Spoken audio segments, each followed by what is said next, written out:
Welcome back, fellow mobile gaming fanatics. I'm MyTyme, this is Top Drives. Before we go any further, I just want to say it doesn't matter what happens with this video, okay? This is getting aired. I'm not redoing this video for X number of times. I don't know how many it is now. It doesn't matter if the doorbell rings, my phone goes off, I spill hot tea on myself and screech, or pigeon flies into the window, whatever. We are going, okay? So be prepared for anything. With that, the weekly challenge. I hope you all had a great weekend. You're able to relax after an exciting week for the challenge. But now Hutch have gone and outdone themselves, because if we click on the oh no they haven't. It's back to normal. Just hold it there, back to normal. No need to give Hutch a pat on the back this week as well. It's back to the regular standard weekly challenge. But to be fair enough, I don't blame them. Okay, cool, they gave us something good. Let's go back to what we're used to for a week. I would be more than happy to see that kind of weekly challenge that we just had with the Peugeot run every kind of 3 weeks or so, and they also put in once a month something like the Rise of the Valkyrie around the world, that kind of challenge as well, which obviously takes up the week. So a couple of those, that would I think make it more interesting on a monthly basis, and I think keep people more engaged. So I'm not going to complain too Hutch at the moment, but let's look at something just before we come into the meat and veg of today's topic, the Legendaries. Let's have a look at the Pike Peaks Prelims. We can see from here, Swedish ×2, great exhibition, 2010s ×3. Now before we go any further, I already know something. I can see 350 RQ points here. Now when I click on Swedish, this is my Swedish garage at the moment. It's pretty Volvo heavy. There are no eggs. What I have realised with Swedish events, or events which have Swedish cars in it, if you do not have a nice little basket of eggs, you are knackered. Okay, you can do absolutely nothing. So with that in mind, there's absolutely no chance of me being able to get into the top rank, or in fact the second tier either. I can't get anywhere there. I'm not even gonna get top 50. Okay, so this event is pretty much a whitewash. There's not really any point me doing anything apart from just farming and taking part because I'm on the game. But if we have a look at the prizes, we can see we've got Di Tommaso, Peugeots, Donkervoorts, Argentinian, French and Dutch cars. We've had Volvo prizes, so I think it's pretty fair to say it's definitely going to be European Revolution for the finals, and it's probably going to be just 5 European Revolutions as well. So Donkervoorts, there's quite a few of them in the ultra rare. They're all very similar, but they kind of do one thing good in my opinion. They're like little track cars, you know. You're not going to use them city streets. You don't really want them for the drags because they're never going to have the MRA you need or the top speed to be effective, especially over the half mile and the mile.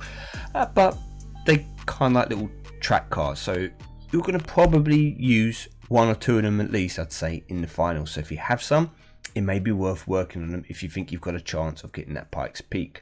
However, if it is going to be European Revolution, you are going to be after some Swedish cars, and that means some eggs. Now, with these events, with these proper premium events as we will call them, when you've got prize cars up for grabs, you do get special carbon fibre packs, and we have the Swedish carbon fibre pack again. I have opened one, okay, and I can tell you I just got the Volvo. Right, I got the Volvo all T90, or is it T90, V90, T90, one or two, the ultra rare one, the one I've had a few times. Now don't get me wrong, it's not a bad car to have, but it's not the one I wanted. It's just going to be another fuse material. I've got 1 built, I might even have 2 built, but I'm going to save up gold for now, rather than going Spando Ballet on these Swedish carbon fibre packs and probably not getting an egg anyway. I'm going to wait and see what Black Friday brings. So that's going to be my tactic. Now, as a result, I'm pretty sure I have absolutely no chance in getting the Pikes Peak when the finals comes.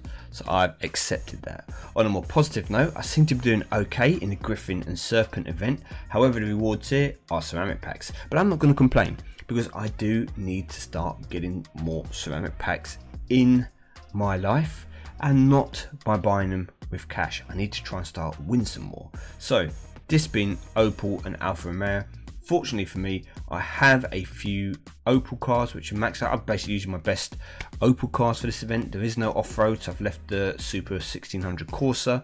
There is a lot of rain, but with my Alfa Romeos, I have come down here and I have tried the 164 Super. It gets beat by the 4C, okay? The 4C is beating it in all the tracks. Obviously not if it's on the medium street, but any other wet tracks it's losing. So I thought, I've got the RQ, what is the point of bringing that in? I might as well bring in the big guns and see what happens.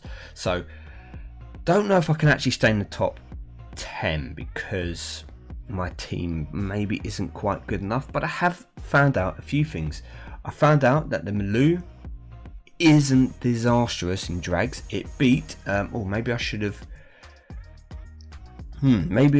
looked for the car that it beat, because I know I can beat it in the fast circuit. But let's try in the drag against the Mito, because I think the Mito is going to beat it. It beat, what car did it beat? What did I put it up against? Oh, if I put it up against something that I expected it to lose and it won, I can't think what it was. Damn, I have to have a look. Okay, anyway, so I will lose this medium ground clearance track here. But what's interesting to know is I use this Vauxhall Insignia, okay, and I never recommend people to build this. However, I wouldn't say I use it a lot, but it's not a disastrous car. It's got four-wheel drive, medium ground clearance, and the fact that Vauxhall has been used a bit more in the game a bit recently. This used to be, I would say to people, an automatic fuse. Now I don't think it's automatic. I do think it's situational. I think there is definitely a place in a garage for people, especially as I'm using it. Right, anyway, so we can take on the twisty circuit. I'm going to lose this. What I should really do is put this here. In fact, to win this, let me just come out. To win this, I should go victory, lose this. Let me just double check. Yep. Victory, and lose this. That's what I should do. But I want to see how the Maloo does here. So we can do that. Then you're going to have to try and take the victory here. Still take the defeat here. Probably, we don't know about that. And the fast circuit is a win. So let's see. Can the Maloo do it on this half mile? I can't remember the car I came up against. No, it's going to get lost at the end. Okay, fine. Kind of expected that. It was a 62 or 64 RQ car that it won at. Wow, did not expect that. I know this GT Concept isn't maxed. It could go down to 4.1. Wow. Okay, well, you learn something every day, don't you? Yeah, that was a surprise. I put that car there expecting it to lose. Yeah, you know, it isn't an automatic fuse, guys. That Vauxhall Insignia is not an automatic fuse. Oh, we can skip all this now. We know we've got the victory. I didn't expect that. I didn't expect it to work out like that. Maybe I'll be able to hold on to a top 10 over the next day and a half or so, whatever's left, if I play a few more events. We will see. But that's not the meat and veg of today's video. Let's get into the main part, okay? And that is going to be your legendaries. So just for the video, I come to daily event so I can put some cars in and get rid of these cars and show you what I mean. So here is my conundrum.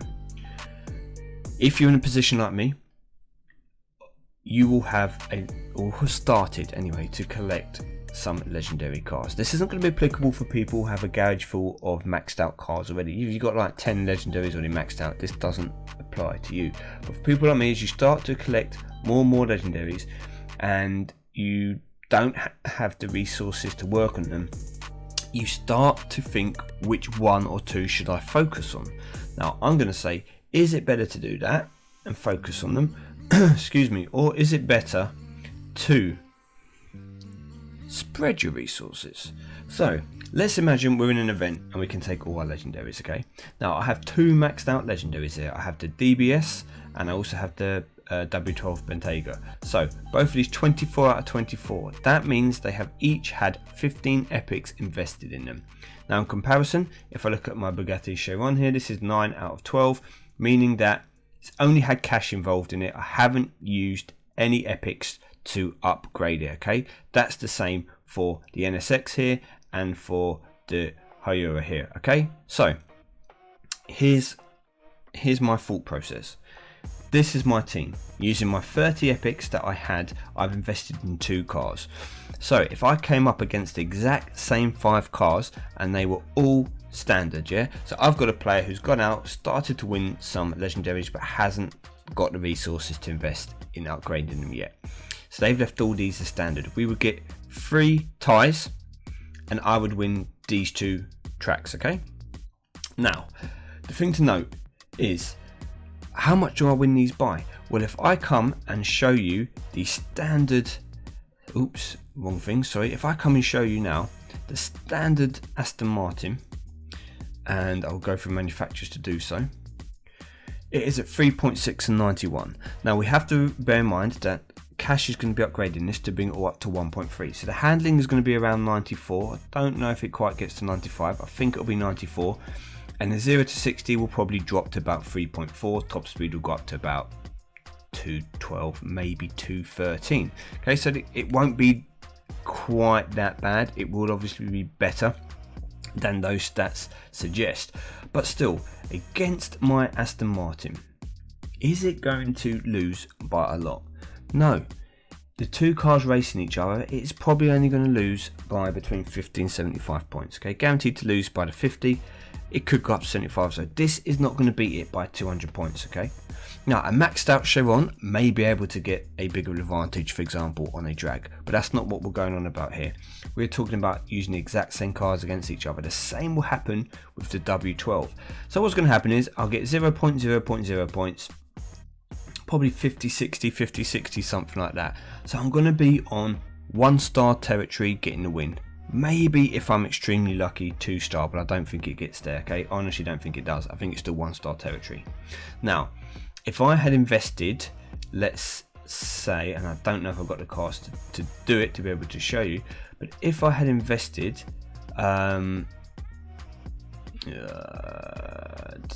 2 stars, okay, so this is going to be probably too much. Yep, 1 too much. Okay, never mind, but we might get the idea. Okay, so if I'd invested 2 stars into everything, good. Okay, I don't have enough cars to show you exactly what I mean, but you will get the idea, hopefully. Thought I might have done that, but yeah, let's just say all these cars were 2 stars. Okay, so I'm just going to pull in the DBS for the sake of it and the content because they're slightly upgraded. So if I now had 2 upgrades, even 2 upgrades to all these cars. Okay, so I've taken my 30 epics and I've gone 6 into each car, so they all looking something like this. Okay, probably going to be chassis and weight for the majority of them. The odd ones I might put on engine, but the idea is you put 2 upgrades into it. Now if I came against that same team, okay, that same team as we had before, so 2 maxed out cars and 3 standard, well, I'm going to win all the 3 that I've got the 2 upgrades in. So it's 50, 50, 50. It's only going to be 50 points, but it's 150 points. The chances of me losing the other 2 matches by more than 75 each are quite low. I honestly think I end up winning at something like 150 to maybe 130, something like that. So we would get the 1 star. Now, against a person who has the exact same cards but has only 1 point freedom, everyone, that means we've got 2 upgrades everywhere. So we're going to win every race, which means we get 50, 100, 150, 200, 250 points. That's 3-starred. So overall, it looks to me like you're better off to spread your resources out if you don't have an abundance of them through multiple cars, rather than focusing them in just 2 cars. Now the fact is, these cars, as they are now, will lose against the maxed out version of the car regardless. Okay, so whether it's 1.3, 1.3, 1.3, we've done a couple of upgrades, you automatically lose. But what you do here is you manage to get yourself in a position to beat cars like this. So people who put 1 upgrade into a car to make them just fractionally better than the standard cars, your 2 upgrades will allow you to beat this person. And these tend to be the kind of people like myself, and probably like a lot of you guys out there, that have got some legendary cars, find some that they use a reasonable amount, but they don't have the resources to max it out, so they do just a little bit to make it a little bit better. this kind of strategy, I think, of spreading out your epics is going to help you in attacking top 10s in events, okay? It's not going to help you win events, because yes, you probably will need maxed out legendaries, but to be able to break into top 10s more frequently, I think spreading your epics is the way forward, because you're not just going to have, for example here, so if we have an event coming up at the moment, yes, it's great for me if I can use the Bentley, and it's great for me if I can use the DBS, so forget the RQs for now, okay? I'm not talking about this coming up against the maxed out Bugatti and stuff, because yes, it's going to lose, but I'm just talking about car versus car and, you know, general situations. Having these two maxed out cars will help me massively when it comes to events that I can use them. However, if I also had 2 upgrades into, for example, the Quasar, 2 upgrades into the Porsche, 2 upgrades into the NSX, I've now got a car that can be useful in, or help me in, USA events, German events, and French events. I've also got a different spectrum of cars, you know, cars which can be good at different things, better acceleration, you know, decent handling, 4-wheel drive. Well, I don't get that with the DBS, etc. So I have more cars that I will be able to potentially do well in, or do well with, in comparison to just having 2 cars. So oops, I can't actually go into that. Yeah, so my guide, my information to people would literally be, if you're newer to the game, don't focus on maxing out a specific car or a couple of cars when you're in the legendary tier. Yes, do it for ultra rare, do it for epic, but as soon, we might, I know we'll win this. Yeah, as soon as, it's gonna be I don't know if this team's gonna do it, to be honest with you. Yeah, as soon as you start to accumulate a few more epics and stuff, spread them out, spread the love, give yourself more cars that are better than standard, because overall I think it's going to help you more in events to break into those top 10s, etc., and start getting more packs, better rewards, in order to help you finally max out some of those. I know there's going to be people out there which are going to disagree with me, and you're going to say, no, that's the wrong advice, you should max out your legendaries. But I honestly believe, hand on heart, and I'm going to start doing it more just to show you guys that I'm not just talking and not following through. I'm going to start putting epics into cars that I find myself using, okay? Cars that I find myself using reasonably frequently, legendaries, I'm going to be putting in the upgrades. 2 upgrades, so that they can help me in future events. Now, with all that said, I'm going to go before this video takes up an hour of your life. Thank you for watching. If you've enjoyed it and you find this useful, please let me know in the comment section below. If you haven't already subscribed or liked the video, please do so. And if you do disagree with me, obviously entitled to opinion, tell me why I'm wrong. I would like to hear the other side of it, but I just can't get it around my head any other way than saying, don't max them out right now when you don't have the resources. Work on multiple cars, give yourself the best chance possible, whatever the event may be that comes up next. Anyway, thank you everyone, stay safe, enjoy your week, and I'll see you all soon.